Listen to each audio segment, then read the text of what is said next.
మీ business ను develop చేసుకోవాలి అనుకుంటున్నారా? మీ పరపతిని పెంచుకోవాలి అనుకుంటున్నారా? అయితే ఓకే టీవీ ద్వారా L band, aston band ad, scrolling ad, ad with voice overs, logo bug, video ads ద్వారా మీ యాడ్స్ ను పబ్లిష్ చేసుకోండి. సంప్రదించవలసిన ఫోన్ నెంబర్ 8520917933. ఉద్యమం అనేది సబ్బండ వర్గాలు చేసినాయి. ఉద్యమం తెలంగాణ ఉద్యమం అనేది సబ్బండ వర్గాలు చేసినాయి. అందులో ప్రధాన భూమిక పోషించినటువంటి కవులు, కళాకారులు, జర్నలిస్టులు సోదరులు. కవులు, కళాకారులకు కొంత మేరకు ఆదరణ లభించింది కేసీఆర్ గవర్నమెంట్లో.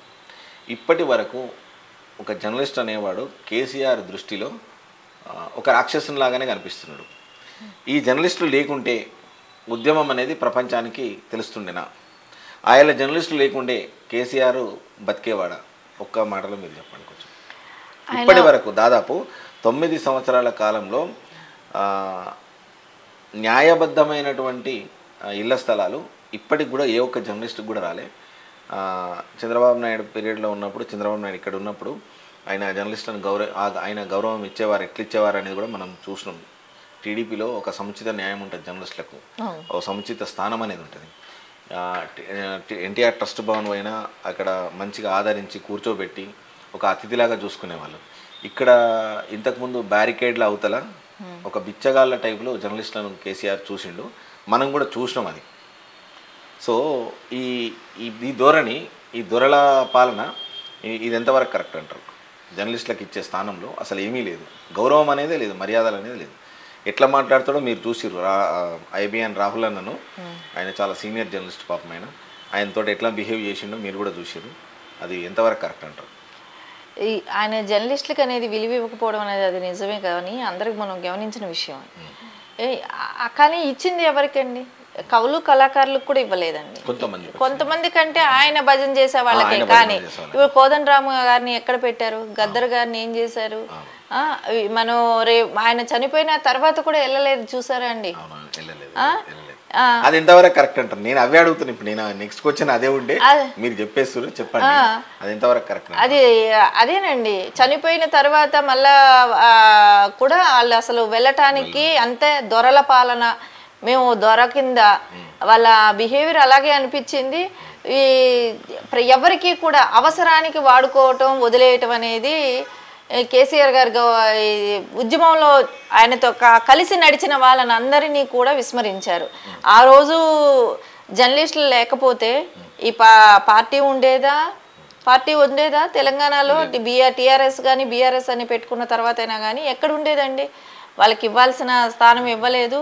ఇవ్వచ్చు కదా. ఇప్పుడు చంద్రబాబు నాయుడు గారు ఇచ్చారు, ఇచ్చి కూడా దాన్ని మేబీ నేను అనుకుంటా 25 ఏళ్ళు అయ్యి ఉంటుంది, 20-25 సంవత్సరాలు అయిపోయి ఉంటుంది మేబీ. ఆ తర్వాత అయినా కూడా తర్వాత ఎంతమంది వచ్చి ఉంటారు జర్నలిస్టులుగా? సో వాళ్ళకి చేయాల్సిన న్యాయం చేయాలి కదా.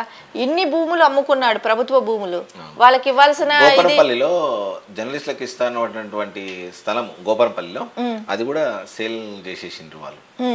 అది ఎంతవరకు కరెక్ట్ మేడం? అదే ఏదో గవర్నమెంట్ ఎప్పుడు దాదాపు ఎన్టీఆర్ మన చంద్రబాబు నాయుడు పీరియడ్ నుంచి వస్తున్నటువంటి స్థలం అది, దానికి కూడా అసలు స్వాహా చేసేసారు.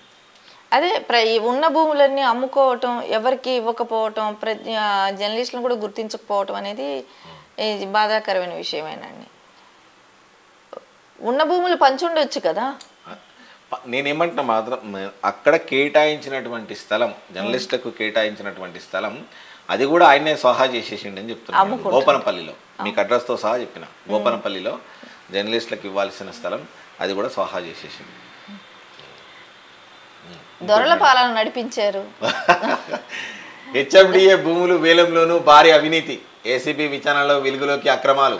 వేలానికి ముందే రియల్టర్లకు ఇన్ఫర్మేషన్, వాళ్ళకే భూములు దక్కేలా చక్రం దింపిన అధికారులు. ప్రభుత్వానికి ఏసీబీ రిపోర్టు, వేలం పాటలు ఆపాలని సర్కార్ ఆదేశం. ఇప్పటికే వేలం వేసిన భూములపైన విచారణ జరపాలని నిర్ణయం. ఇక్కడ స్కామ్ లేదో అక్కడ మనం ఆలోచించాలి తప్ప, కానీ కేసీఆర్ గవర్నమెంట్లో ప్రతి దాంట్లో స్కామ్ ఉంది మేడం. అడుగడుగున స్కామ్ కనపడుతూనే ఉంది. ఇది ఎట్లా చూడొచ్చు మేడం? ఇంత కాస్ట్లీ ల్యాండ్, దాదాపు 1,00,000-2 లక్షల రూపాయల గజం విలువ చేసే, ప్రైవేటు విలువ చేసేటువంటి స్థలాలు వీళ్ళని ఇట్లా తీసుకోవడం ఎంతవరకు సమంజసం అంటారు? ఇటువంటి గవర్నమెంట్ను మనము గతంలో కానీ ఇక ముందు కానీ చూస్తామా? ఇక చూడమనుకుంటున్నా, చూడకుండా ఉండాలని కోరుకోవటమే మంచిది. ఎందుకంటే అండి ప్రతి చోట మనం చూసాం ఎలక్షన్ వస్తుందంటే ఆయన ఫస్ట్ భూముల దగ్గరికి వెళ్ళేవాళ్ళు. లాస్ట్ ఎలక్షన్ బిఫోర్ కూడా మనం చూసాం. ఇప్పుడు కామారెడ్డి ప్రజలు అదే కర్రుగాల్చి వాత పెట్టారు. ఎందుకంటే అక్కడ 4-5 వేల ఎకరాల స్థలం ఉంది, దాన్ని ఎక్కడ తీసుకుంటాడని చెప్పేసి కామారెడ్డిలో ఓడగొట్టేసారు. సిటీలో ఉన్న స్థలాలన్నీ అవజేశాడు కదండి. హెచ్ఎండిఏ కూడా ఇప్పుడు మళ్ళీ అవినీతి సిటీలో ఉన్న స్థలాలన్నీ అవజేశాడు. దాంతోనే అసలు అది స్థలాలు కానీ చేయకుండా ఉంటే ఇంకెన్ని లక్షల కోట్లు అప్పు చేసేవాడు. అదే వీళ్ళు తీసుకున్నారు మేడం. వీళ్ళు తీసుకునేటి మిగిలంగా అప్పులు చేసి వదిలేసి రాష్ట్రాన్ని. ఇంకా మళ్ళీ మేము శుద్ధపూసలం అని చెప్పుకుంటాం అంతే. రాజ్యసభకు 3 ఏకగ్రీవమే. కాంగ్రెస్ నుంచి రేణుకా, అనిల్, బీఆర్ఎస్ నుంచి రవిచంద్ర నామినేషన్లకు ముగిసిన గడువు. ఇక ఇది మళ్ళా పొలిటికల్ హీట్ ఎక్కుతున్నది. సో లోక్సభ ఎలక్షన్స్ కూడా వచ్చే అవకాశం ఉంది కాబట్టి ఈ month ending and next month first వీక్లో కోడ్ వచ్చే అవకాశం ఉంది మేడం. అంటే మాకున్న ఇన్ఫర్మేషన్ ప్రకారంగా ఈ మంత్ ఎండింగ్ లేకుంటే మార్చ్ ఫస్ట్ వీక్లో కోడ్ వస్తుంది. దాదాపు ఏప్రిల్ ఎండింగ్ వరకు ఎలక్షన్స్ అనేవి క్లోజ్ అవుతాయి లోక్సభ. ఢిల్లీ బార్డర్లో రోడ్లకు బ్లాక్. ఎంఏఎస్పీకి చట్టబద్ధత కల్పించాలని డిమాండ్ చేస్తూ పంజాబ్ రైతుల ఢిల్లీ బార్డర్లో ఆందోళన ఉధృతం చేశారు. ఢిల్లీ హర్యానా సరిహద్దుల్లోని టిక్రీ, సంఘీ, శంభు బార్డర్ వద్దకు పెద్ద ట్రక్కులతో చేరుకోవడంతో రోడ్లు పూర్తిగా బ్లాక్ అయ్యాయి. తమ వాహనాలకు టోల్ వసూలు చేయొద్దంటూ 2 ప్లాజాల వద్ద ధర్నా చేశారు. మరో ప్రాంతాల ఇది మేడం గతంలో కూడా భయంకరమైనటువంటి ధర్నా చేసారు రైతులు. దీని మీద మోడీ ప్రభుత్వం ఇంతవరకు స్పందించలేదు. పంజాబ్లో మనం చూస్తూనే ఉన్నాం, పంజాబ్ వాళ్ళు చేయటం అనేది. హర్యానా ఇది ఈ రైతు ధర్నా జరుగుతూనే ఉంది. ఎందుకు రైతుల్ని ఇంకా నెగ్లెక్ట్ చేస్తున్నారో తెలియట్లేదు. రైతులని ఎందుకు విస్మరిస్తున్నారో తెలియదు గవర్నమెంట్. ఇప్పుడు మోడీ అని అంటే ఒక దేశానికి నాయకుడు అంటుండ్రు, ప్లస్ భారతదేశానికి అత్యుత్తమైనటువంటి నాయకుడు అని చెప్పేసి చెప్తుండ్రు.